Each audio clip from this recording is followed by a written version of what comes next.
In 2004, three employees of a small startup called PayPal decided to create a website to make video sharing easy. For myself, it was really just a combination of me and my friends getting together, talking about what we could create. Really, what project could we work on? After previously having a chance to work together at PayPal.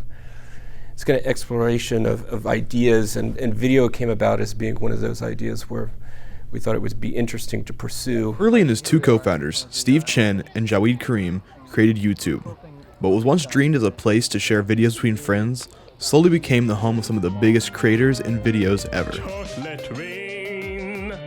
Some stay dry and others feel the pain. Chocolate rain. A Charlie baby bit for me. the daddy for the sin. Chocolate rain. Ah! The school books say Oh, it can be here again. Double Chocolate rainbow all the way rain. across the sky. Prisons make you wonder where Is this real life? Within YouTube's first year, there were over 65,000 videos uploaded per day. But as time continued on, YouTube slowly moved from being a place for short and funny videos to a place where people can come to enjoy content based around the things they love. Man, my first introduction is actually how I got started listening to Kind of Funny, which I'm a huge fan of them. I was looking up walkthroughs on The Last of Us collectibles back when it was released in 2013, and I stumbled across this podcast called IGN Beyond, podcast dedicated to video games and things that I loved. It went down a very deep rabbit hole, and that's when I really started watching a whole lot of YouTube on the game side of things and game coverage, and I haven't stopped since that point. Like it's become like an obsession. This is Kyle Stephenson, co-founder of the YouTube channel 61 Indie. I sat down with him, Alec Bobko, co-founder of Waypoint Podcast, and Kahlief Adams, co-founder and current host of the YouTube channel Spawn on Me, to discuss content creation and the creators that inspired them. Probably my first big one was watching Achievement Hunter back in freshman year of college. Friend that I had met just then, freshman year, we watched their Minecraft series all the time, and that's just kind of got me thinking of like doing Let's Plays and stuff. Kind of got that gear going in the back of my mind. I've been listening to video game podcasts for a long time, like Giant Bomb and Weekend Confirmed and One Up and the One Up Show, and loved that content and thought it was great. But there weren't any brown people on a lot of that content. There weren't a lot of black folks on that content, or a lot of black folks making content in that space. And I said, there's a lot of things that I think about while playing games, and I don't see that reflected. So how do we potentially, infuse our thoughts and our prism into the space and talk about video games through that prism of blackness and through one of people of color? While there is the literal creation part of content creation, there's another side to it, the community.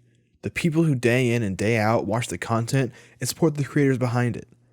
Being a part of a community is something that can even drive the growth and creation of creators. I remember very specifically the One Up show when OneUp.com was a thing.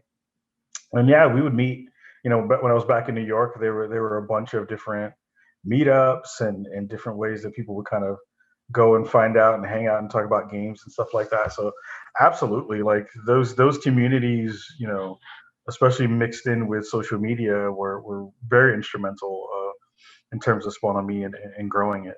But community can also be a place where fans and even creators come to find solace in a second family. There was a year where I went to school for teaching. I'm a substitute teacher. I've been in one for a decade plus now. There was a year where there was an issue with my certificate and I wasn't able to go and sub, right? It expired and I thought I had another year. So I was out of work for a whole year and I was extremely depressed and really as rock bottom as you can get, and diving myself fully into, instead of just being like an onlooker from the outside of things and just enjoying their content, is when I dove into like their Facebook group and Twitter and just really felt the love of their community. That's why I'm so proactive with everyone online and want to show as much love as possible to kind of repay what they did for me, because everyone really just kind of picked me up. It's like, no, you're gonna be good. You're gonna be all right, Kyle. And something that I don't think I'll ever fully repay. Sometimes content creation isn't just about creating a single place for a single interest. It can also be somewhere that becomes a melting pot of people and ideas. We all kind of have our smaller communities that we're all like, all Twitch communities that we've been a part of, the KFBFs just in general. Just kind of bringing the likes of all those communities together. While Waypoint, 61 Indie, and Spawn on Me were created to be a delivery device for the ideas and opinions of each creator, communities like the ones they were once a part of now are growing around them and their channels. Wild. It's wild. It's a bit humbling that so many people want to come check out what I have to say on any topic, really. Grew up being a super shy kid, did not want to speak in front of the class, and now I have people hanging out on Twitch watching me play games live and come to live podcast recordings, and like it's wild, and people that are like fans of what I do. It's still something that I don't think is real. But it's really, really cool. It's cool. It's super weird. It's one of those things of, again, like you don't know that you're influencing things sometimes when you're doing it. You kind of, everyone starts from a place of, fun, or you're starting from a place of, saying, well, damn, I want to see something else in the space that I haven't seen before. And it's wild to know now that, we have people who are like true fans of the show, and they've been with us for, almost the whole 8 years that we've been running it. So, it's super cool to see that you can have an impact in a way when you are starting a thing from your basically your kitchen table that now is a thing that gets seen worldwide and across, so many different places. Oh, it's been amazing. Just all the support, honestly, is great. Like, really just had a tweet this past week just come to us, just being like, hey, I've been loving the Falcon and Winter Soldier, recaps, just because, those haven't been performing the best. But man, just getting that one tweet, just like that just makes it all worth it. While content creation can be about video games or pop culture, it can also be a place for creators to talk about the issues impacting them and the world around them. One of the best examples of this is Spawn on Me's 2020 conversational piece, A Lesson in Blackness, where Kahlief sat down with other black creators and discussed the state of America and race in the wake of the murder of George Floyd. We were able to be, a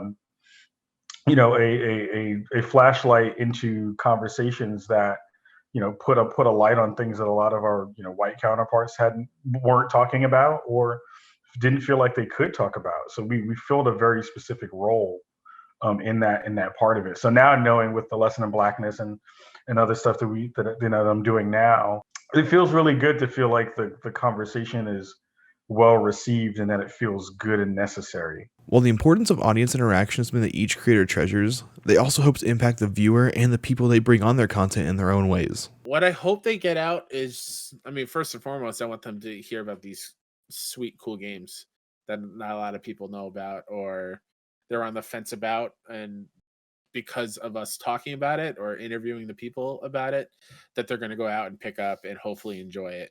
Other main thing is kind of like a love what you love kind of feeling. Them watching us talk about the things we love hopefully will inspire them to like not be ashamed about what they love and be more excited about the hobbies that they partake in, and hopefully they have lit a fire in them to go do their own creative outlet. Or even be a launch pad for some of the biggest up and coming creators. The work that I feel is the most important is getting to spotlight people who are really thoughtful and nuanced and smart and are trying to be their most authentic selves in the space. And I feel like that's what, that work is the kind of best part of doing any of this stuff, is like, if we get a small footnote in Pika's, grand story, wherever that's going to take her, like, I'm infinitely happy at the fact that we had a small part in that.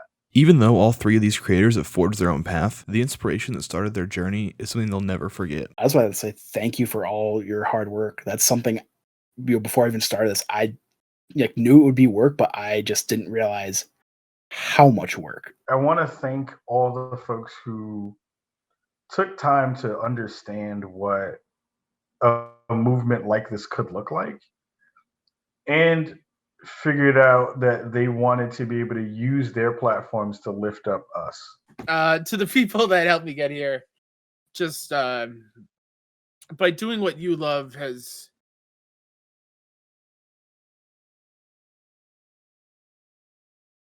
shown me not to be afraid of what I love, and that ability to share your passions with others has helped me find a second family, and I am in a better place for that.